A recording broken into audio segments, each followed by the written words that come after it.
Welcome to Lead with Linnea, where we talk about real leadership for real people in the real world. I'm Linnea Rader, and I've spent 2 decades in public service leadership, from accounting to my current role as the Director of Finance and Human Resources. I've seen pretty much everything: the spectacular successes, the painful failures, and everything in between that makes leadership both challenging and incredibly rewarding. Here's the thing. Leadership is not reserved for people with fancy titles or corner offices. Every single one of us can be a leader in our personal and professional lives. Whether you're managing a team of 50 or just trying to figure out how to navigate office politics, whether you're a frontline worker or sitting around a boardroom table, leadership skills matter. My approach? I skip the fluff and get straight to what really works. You won't find theoretical frameworks or feel-good platitudes here. Instead, you'll get practical, tested strategies from someone who's been in the trenches, made the mistakes, and learned the hard lessons so that you don't have to. Through Lead with Linnea, I provide leadership development training and coaching because I'm passionate about helping people discover their authentic leadership potential. And honestly, some days you need to laugh to keep from crying, and some days you just need someone to tell you the truth about what leadership really looks like. So whether you're listening while you commute, taking a walk, or just need someone to remind you that you've got this, I'm here for you. So let's dive in and talk about what it really takes to lead with authenticity, impact, and maybe a little bit of sanity. Ready? Let's go. The perfectionism trap: why done is better than perfect for leaders. Perfectionism is killing your productivity and stressing your team. Here's why excellent and done beats perfect and never finished every time. I once spent 6 hours perfecting a report that didn't get measurably better after the first decent draft. 6 hours. On a report that 3 people would read, nobody would remember in a month, and had zero impact on anything important. But it wasn't perfect yet. There were sentences I could tighten, formatting I could improve. One more round of edits would really make it shine, except it wouldn't. I was just spinning my wheels, convincing myself that perfection was achievable if I just worked a little harder. I was wrong, and that perfectionism was costing me everything. The hidden cost of perfectionism in leadership.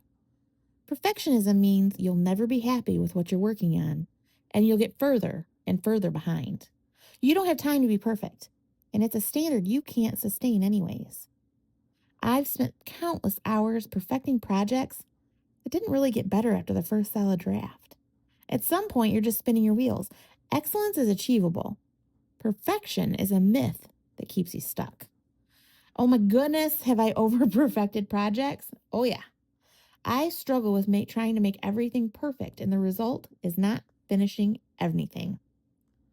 My latest over-perfected fail is an update to the performance appraisal process. I spent more hours than I care to admit trying to get it how I wanted it. And in the end, I ended up doing a refresh of last year combined with the year before that system. I have a ton of notes and ideas to upgrade it for next year now, but I'm going to have to wait to start that in January if I'm going to overthink it again next year. Here's what perfectionism actually costs you. You'll never be satisfied with your work. There's always one more thing to fix, one more improvement to make, one more draft to review. The finish line keeps moving. You get further and further behind. While you're perfecting last week's projects, this week's work is piling up. You're always playing catch up because nothing is ever quite done. Your team learns to be perfectionists too. When you model impossible standards, your team thinks that's what's expected. They start spinning their wheels too. And you miss opportunities. While you're perfecting something that's already good enough, opportunities that require quick action pass you on by. Why leaders fall into the perfectionism trap. I've always struggled with the idea that perfectionism is a good thing. I got my one and only ever detention at school because of it. I had a language arts project that involved writing a book report in an illustrated version. I was all about the secret garden, and I wanted it perfect. The report had to be perfect, the pictures, everything. I worked on it for hours and hours. On the last night before it was due, I had my first ever band concert. And my first ever period. Holy hot mess. I didn't finish the report and all that mess, and I managed to get a detention. So, it's always been there with me. It's a part of who I am. I have to fight the perfectionism trap a lot. Many leaders built their careers on being the person who gets it right, who delivers quality work, who never drop the ball. That identity becomes deeply ingrained. When you delegate or release work, you're essentially saying, this is good enough. For perfectionists, good enough feels like a failure. So here's something I've learned. Leaders under a lot of stress struggle even more with perfectionism. When people are looking at you to be perfect, or worse, when you feel that internal pressure yourself, you won't want to take the chance that what you produce isn't flawless. The stakes feel too high. Your reputation feels too fragile. Yes, stress makes perfectionism worse. If I'm worried about scrutiny, I have to completely fight the urge to work the task to pieces and rip it apart. The difference between excellence and perfectionism. So here's what most people get wrong. Perfectionism isn't the same thing as having high standards. Excellence means doing work that meets a high standard, accomplishes the goal, and can actually be completed. Excellence serves the work and the mission. Perfectionism means chasing an impossible standard that's never quite met, never quite finished, never quite right. Perfectionism serves your ego and your fear. Excellence asks, is this good enough to achieve our goal? Perfectionism asks, could this possibly be better in any way? One of those questions has an answer, the other doesn't. Excellence versus perfectionism is a really tough line to manage. The difference between the two comes when nitpicking starts. When I've completed the project, but I go back over it to pick apart different pieces to make them better when they're already amazing, at that point, it usually kills the project. How to know when you've crossed the line. Here's the test I use now. Am I making this measurably better, or am I just making it different? After that first solid draft, after you've addressed the major issues and refined the important parts, most additional work is just rearranging deck chairs. You're tweaking word choices that don't matter. You're adjusting formatting that nobody's going to notice. You're perfecting things that are already good enough. The 80-20 rule applies here. 80% of the value comes from 20% of the time. That first draft might take you 2 hours to get you to pretty good. The next 4 hours might get you from pretty good to great. The next 6 hours after that, you're fighting for marginal improvements that nobody will notice. At some point, I've had to realize that when the project is done, I can go back over it one time, and that's it. The problem is recognizing when that point actually is. Breaking the perfectionism habit. Here's what actually works for recovering perfectionists. Strategy number 1, set a good enough standard before you start. Before you begin a project, define what done looks like. Write down the specific criteria. What does this need to accomplish? What quality level is appropriate for this situation? A routine email to your team doesn't need the same polish as a board presentation. A first draft of a policy doesn't need to be perfect because you'll get feedback and revise it anyways. The submission of my portfolio for my master's degree is a perfect example. There's a template. There's detailed instructions. I needed to write summaries of my work experience and how they relate to specific classes that I could trade off for credits. I've been wanting to submit this thing for the last 6 years. I had a ton of excuses why I hadn't, so this past year it became a goal. Initially, I drafted it and filled out the applications and all the easy paperwork. Then I set it aside to review later. 6 months goes by, and I still haven't submitted it. As I'm closing in on the end of the year, I realize I'm going to miss my goal. So I start going over it again. I drafted, redrafted, started over, and hacked the summaries of my work experience to pieces. They were done and good enough long ago. But I was so worried, it made it take months to finish. So when was it really done? What should I actually have done? I should have written them, set them aside for a few days, proofread and updated, and submitted them. If, after that point, they weren't good enough, I was barking up the wrong tree. So strategy number 2, use time limits. This gets 2 hours. This gets 2 days. When the time's up, it's done. Time limits force you to focus on what actually matters instead of endlessly polishing. You make better decisions about where to invest your energy. Strategy 3, ask what the actual consequence is. What happens if this isn't perfect? Really? What's the worst case? Most of the time, the consequence of good enough versus perfect is nothing. Nobody notices. Nothing bad happens. The work accomplishes the goal just fine. If I would have pulled the trigger and gotten my portfolio done at the beginning of the year, I could have actually taken my final capstone class and finished my degree this year. But I didn't. With all those other projects I perfected to death, I could have actually completed far more projects, made progress on other areas. I really could be much more accomplished if I'd stopped trying to perfect everything. Strategy number 4, practice shipping imperfect work. Start small. Send an email without reading it 17 times. Submit a draft that's good, but not perfect.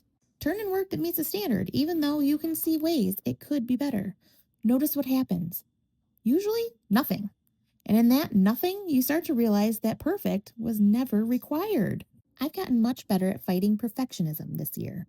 These blog posts, for instance. I've decided that I will put my thoughts on paper.